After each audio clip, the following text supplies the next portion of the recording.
অনেকদিন পর নিজেকে নিয়ে কিছু কথা লিখলাম। ধ্বংসের দিকে তাকিয়ে মুচকি হাসি দেওয়া অদ্ভুত মানুষ আমি। হয়তো আমি পাগল, হয়তো অনুভূতির ভিতরে কোনো এক গভীর অতল দুঃখ বাসা বেঁধেছে। তবুও নিজেকে জোর করে হাসাতে শিখে গেছি।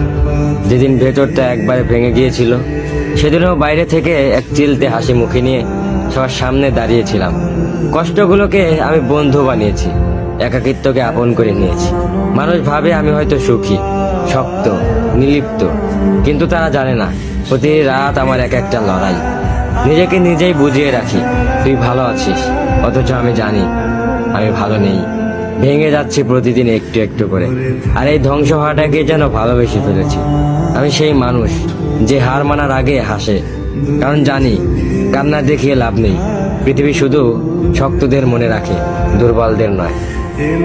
তাই আমি অদ্ভুত, আমি অনুভূতির আগুনে পুড়ে যাওয়া নীরব যোদ্ধা। আমার জীবন কোনো সুখের গল্প নয়, এটা নিঃশব্দ বিপ্লব, যেখানে হাসির আড়ালে লুকানো থাকে হাজারো না বলা কথা, ভাঙা স্বপ্ন, হারিয়ে যাওয়া আমি।